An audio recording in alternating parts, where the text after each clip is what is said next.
What's going on, rock stars? Welcome back to another episode of The 1% Life. I'm your host, peak performance coach and trainer, Joanie Dillon. And are we live? Let me know you can see me, hear me.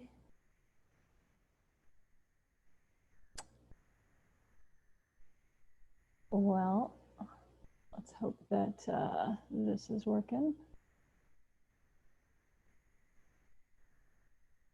All right, rock stars, can you see me? Can you hear me? There we go. It looks like we're good. All right, so what's going on? So today we are talking about me being backstage with Tony Robbins. Crazy. I'll tell you what that means and how that was made possible, and the 80-20 law or rule of success that he talked about today. And by the way, if you're joining us live on Facebook, drop a hashtag live. If you're listening to the replay, drop a hashtag replay. And let me know, have you heard of this 80-20 law of success? The 80-20 law of success that Tony talks about, because I want to share that with you today. And the first thing that I really want to talk about is this, because this kind of just blew my mind. And by the way, before we get into this, if you know somebody who should be introduced to this podcast, drop their name below in the comments if you're listening to this live, or share this out to your friends, your family, your colleagues, your peeps, man. Share it out, share the love. And so, Rockstar, I also want to introduce you to one thing that's coming up real quickly before I forget, and that is our Create Your 1% Life Challenge. It's coming up July 7th. And if you are looking to really understand how to do what Tony talks about, which is hack your mind and get the blueprint to success, join me and join people all around the world who will be joining in on this 10-day incredible experience by going to the1%life.com/start. And again, that's the number 1%life.com/start. So rock stars, how did I get backstage with Tony? You might be wondering. Listen, Tony's doing this incredible training, right? There were 200, I think there's now like 251,000 people who had the opportunity to take this training for free, right? 200, I think it's like 51 or 231, whatever the number was. I calculated it out. It's a lot, right? 251,000 people in this training. And at the end of the training, and so there's a small handful of people who actually got to experience Tony live on a Zoom call, right? So everybody else was inside the Facebook group, and those who purchased like an upgrade of $300 got to be live with Tony backstage. And it blew my mind how few of people were backstage with Tony. At one point, there was like 151 of us backstage with Tony, like 151 people in the world in a Zoom room where he could see all our faces and us dancing and clapping and doing all the things with Tony Robbins. So my question, like literally when I broke it down, I did the math, it was 0.0084, which is 0.08%, not even 1%.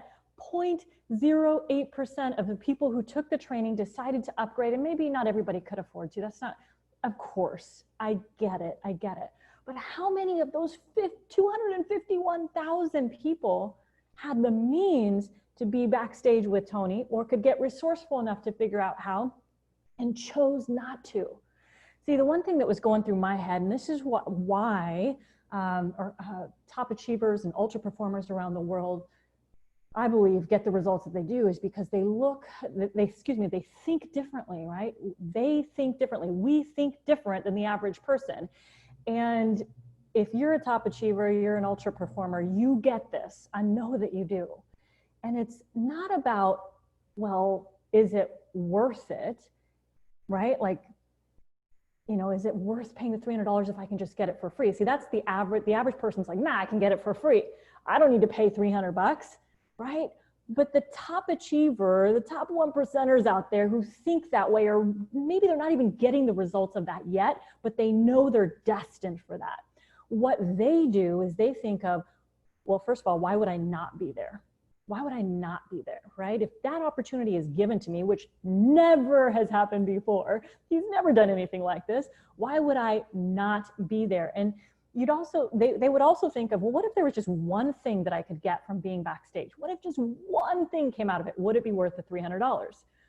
And when you start asking yourself questions like this, you put yourself into the room where, you know, that room matters, right? Like, I'm not saying that was the only room in the world that matters, but my point being, like, those are the rooms that you want to be in. If you are somebody who is destined for more, determined to create more in your life, to live a life of impact and influence and elevate your game to the next level, then you have got to be paying to be in these rooms, right? You've got to.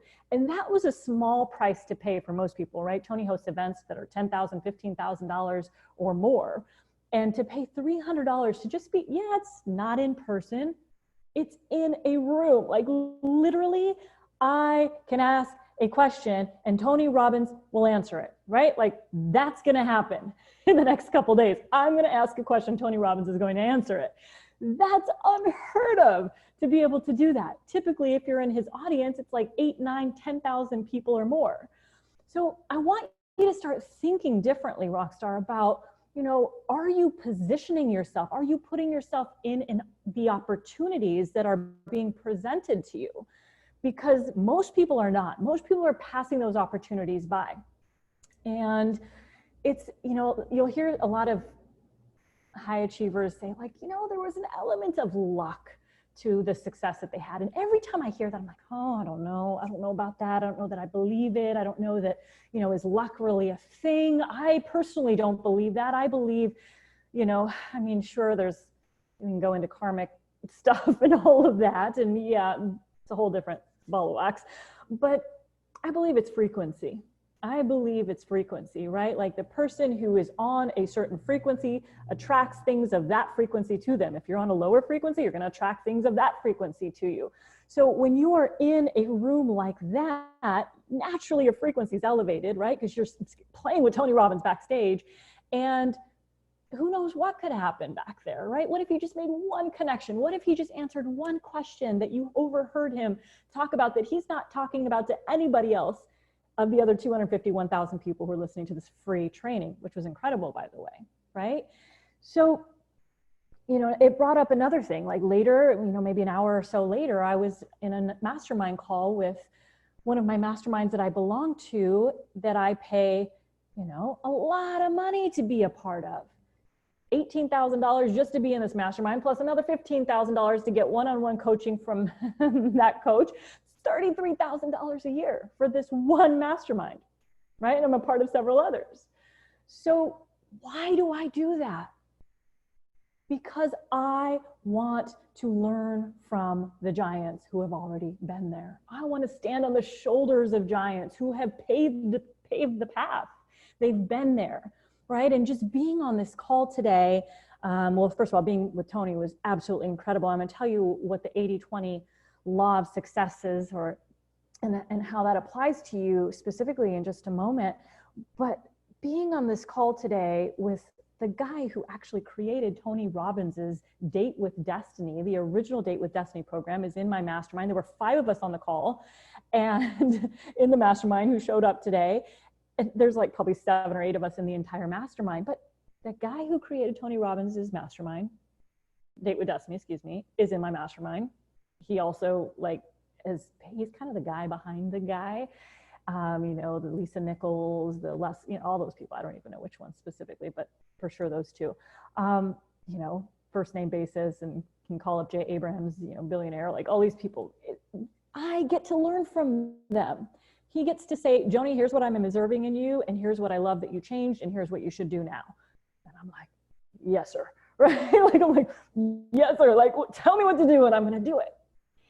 And that's a powerful thing, to be able to be in those rooms, right? The other people in the rooms were top e-commerce guys. We've got people running incredible businesses, impacting so many people around the world. And the #1 hypnotherapist in the world is my coach, right?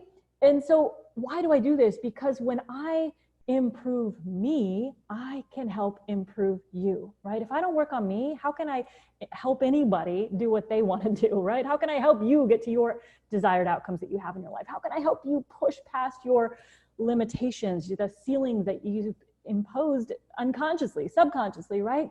The thing that's there that's blocking you from your next level, if I'm not pushing myself through my next level. So I wanted to really talk about that because it's blown my mind how few, like I was literally like, what the heck? How is so few people pay to be backstage with Tony, even if it's in a Zoom room? The fact that I'm literally posting comments, Tony's reading them, he's saying my name, I can say, hey, Tone, right? Let me ask a question, which I will be doing in upcoming, days. And it's such a powerful thing when you get uncomfortable a bit, even if it's a stretch for you, right? Like make sure you're eating food and you're doing all the things, but get resourceful when the opportunity presents itself, because there are very few opportunities in life that we have the opportunity to really seize that can really take your game to the next level. And I'm not sure this was one of them, but maybe it is. How would I know unless I was there, right? And I always say, you've heard me say this before, I want to be the dumbest person in the room. If I'm not the dumbest person in the room, I'm in the wrong freaking room. True story. And that's just what I believe. I don't need to be, see, most people want to be the smartest person in the room. You can tell the person who's that way because they just come in and they start talking because they want everybody to hear them talk. Well, typically the smartest person in the room is the one who's not saying anything.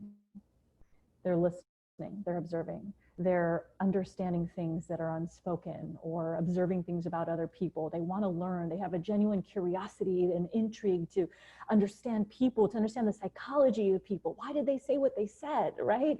And those are the type of individuals that we can learn a lot from, not the ones who enter a room and just want to be heard, right? And if this is you, well, it's important to observe that, right? That used to be me, right? I used to get into a room and like everybody had to hear me, see me, know that I was there. Man, what a mistake. But it was a learning opportunity to when I finally got it, to realize that, oh, you're being that person. What if you were to get into a different room where, it's almost like a privilege to talk, right? You're like, well, I better say something good, right? But like, really, you want to observe and learn because there's a genuine level of, I don't want to call it intellect because that's not the word I'm looking for, but interesting people who have done things, people who have created impact in the world, people who are changing lives and who you aspire to be like, right? Those are the rooms I want to be in. And so I want you to look at what rooms you're putting yourself into right now. And are you putting yourself into rooms? And take that, metaphorically, right? Because a room can be considered many different things. Paying to be in a virtual meeting or an in-person event, hopefully when those open up again sometime soon. Whatever that is specifically, in mastermind, I lead a mastermind called the 1%. Why is it that, people want to be in it? Because they want to play with people who are playing at a level higher than them. Right? They want to learn from the best of the best in their industries. And so this is really such an important concept. And the thing I also want to talk to you about today is called the 80-20, I don't know if it has a formal name, but I'm calling it a formal name. And it's the 80-20 law of success. And, Tony often talks about the 80-20 law of success. And that is that 80% of success, 80% of you being successful has to do with what, first of all? I want you to guess. What do you think that 80% of success has to do with? So here's the reality. That 80% of your success does not have to do with what most people would guess, which is, taking the right action, doing the right things, working hard, all of those things, right? It has to do with your psychology, your thinking, your mindset, or as I like to call it, your brain set. Because I believe that in order to have the right mindset, it goes deeper than just mindset is very surface. Brain set is deeper. And it starts with you figuring out, what is it that you currently believe And is that helping you get to where you want to go? And if not, it's like, well, we got a problem. We'll never get there with that belief system. So it's beginning to work with your subconscious mind to reprogram new beliefs in and to eliminate, get rid of, release old self-limiting beliefs, right? And create new empowering belief systems for yourself.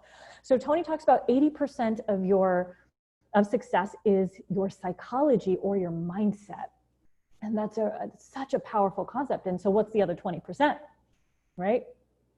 Any clues? So the other 20% is actually the how. What does he call it? He calls it the mechanics, or the strategy, I would call it, the strategy, how you get there. Or, mechanics just means kind of the details of getting there. So 80% in here, the mindset, the brain set, the psychology of what you're thinking. Is it aligned with where you're going, or is it, resisting the thing that you really want? And then 20% is the how you actually get there. See, the problem is that most people focus on the how, the mechanics, the strategy. Give me the tactic to get there. What's the social media strategy to, become a top influencer, for example, or what's the one thing I need to do in my business to generate more sales from a strategy perspective. So I was on this mastermind call, as I was telling you about today, and one of my mastermind members, incredible, amazing human being, like the way her mind works, because there's not a lot of women that I'm just like, holy cow, they're like more powerhouses than me at times. I'm like, when Megan gets in the room, you're like, oh, let me listen, right? And she's just such an incredible human being. So smart, like she could take any engineer head on, like, come on, let's go, right? And so she starts talking about how this past month, since our last mastermind call, she and her husband, his life has completely changed, completely evolved. And how all of a sudden this team that in her business, right, the team that she was running, her employees, they were just not getting it, right? There was like so much, she's like every month for a year and a half, guys, when we're on these calls, she's like, oh my God, I'm beating my head against the wall. I can't figure out why they're not doing the thing. Why is it that they're falling through and all this stuff with our clients, they're just not making it happen. It's like, I don't know what to do anymore. And we've had so many conversations about, the thing that matters, the 80% over the strategy, right? But if you're a highly analytical individual, you're going to look at the tactic, the mechanics, the strategy over the mindset first. And so today was different. So I asked her, I said, so, okay, I get it. You implemented all these new strategies and it finally worked. But I believe there's something deeper than that. So what is it that you had to shift through, or what new belief did you have to take on in order to create this shift in your life so drastically? She was working 17, 18-hour days. Now she's like, I'm done with work by 5. And mind you, this has been going on since they started their business, right? Like working 18, 19, 20-hour days and going crazy. And she says, I don't know that it's that. And so she's like, and correct me if I'm wrong, but I just can't see it. Like, I think it's finally all the strategies are taking place. And so as we started digging deeper, we realized that there was a relinquishing of control. There was a decision to release control. And she said, but in the past I was there. That's the conscious mind. That's the left brain analytical mind that says, oh yeah, I know I need to relinquish control. Yeah, me too, right? My boyfriend was like, you too, right? Like, yes, I know I need to relinquish control, but why is it not impacting the team when I say I'm doing it? Why are they not receiving it and stepping up to the plate?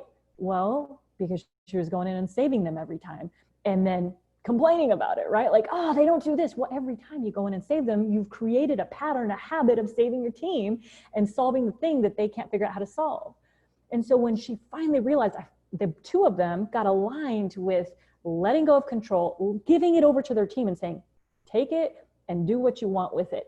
Fall on your face and literally fall. And she was so congruent with that for the first time. For the first time, they both were. That they literally, a client had asked, hey, we don't want to pay this much money per hour. We're paying somebody else, instead of let's just call it $250 an hour, we're paying somebody else $150 an hour. Will you take it? So she sends the message over, the email over to her team. So guess what they do? They say, sure. And she's like, what? Like they were literally in the red on that deal. And she asked him, she's like, so what made you make this decision? And her team said, well, we did the math. If we brought in somebody to do the work for, less, we could make it work. So once she got to break down the actual how we look at this type of a decision in the future, meaning, well, once we take this into consideration and then that and the cost of this and this overhead and all of that, like, we're in the red, right? It's not profitable. It's costing us money. Then they got it. But if they hadn't fallen on their face, if they hadn't made a mistake that cost them and cost the business ultimately, but that was a lesson that needed to be had, right? And so I was telling you all of this for a reason. And of course, the reason was that it's not about the mechanics and the strategy. It's about the psychology behind it, right? It's about the thinking. It's about the belief. And if her belief and AJ, or her husband's belief, had not aligned with the shift in the strategy, they just so happened, quote unquote, happened to move from one state to another, to literally buy a new home, leave a home, and now they're home in their business is also home. I just drew a heart, which is kind of funny with my hands. That home, it's like you enter a new home physically where you live, and then the business shifted into a new home. Like, it was just such an interesting parallel. I'm like, is there a coincidence that you literally bought a new home, and your business, when you let go, right? They had to let go of the reins to move out of state and to go to this place. The team had to step up. They had to do what she wasn't there to catch for the first time.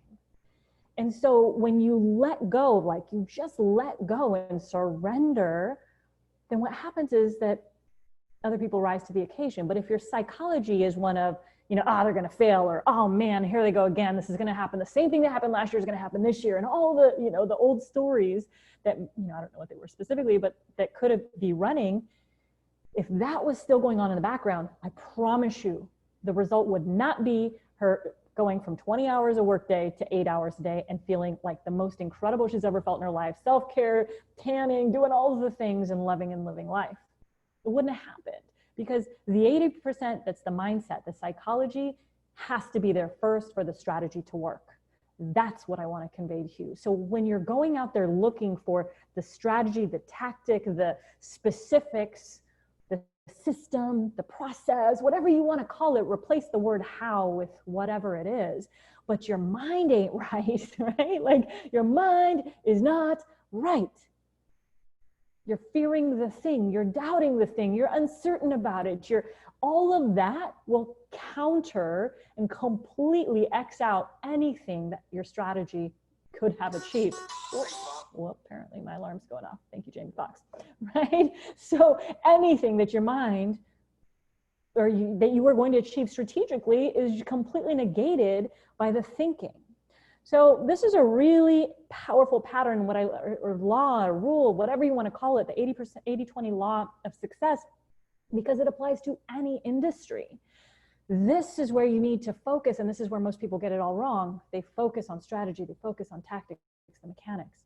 Stop it, just stop it, and begin to shift your thinking to, what are my current belief systems, my current beliefs, my underlying, as Tony Robbins calls it, BS, belief systems, that are creating the results that I have right now? What am I thinking that's creating the result that I have right now in any given area of my life? Your business, your sales, your relationships, your health, whatever it is. Well, that I can't lose weight? Well, that's probably why you can't. That I can't make money during this pandemic? It's probably why you aren't. That I need my team to show up before I can show up? Well, that's probably why, you're not showing up, is because you're waiting on somebody else. Like, all of these belief systems that you have, these underlying self-limiting beliefs, are creating the outcome that you have in your life right now in every single category. We're all guilty of it. We all have them. Nobody is superhuman enough to bypass them. But when we can become aware of these beliefs as they creep in, or maybe they've been there for years, and who knows, you don't even know. They might not even be yours. Most of the time they're not your beliefs, right? A lot of times we bring these things up from our parents, our ancestors, or passed down to us.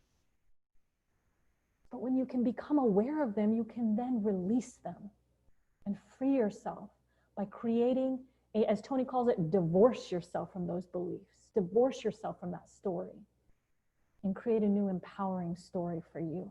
And that story has a new set of beliefs that support the outcome that you want in your life. So Rockstar, if you enjoyed that little nugget or nuggets, whatever they were, definitely pass this on and share this episode with somebody who you know would benefit from it. And if you want to take this deeper, we dive deep into belief systems and the 80% that create the outcomes in your life to really help you align your psychology, your mindset with your conscious intentions and the goals and the strategy that you have in your life.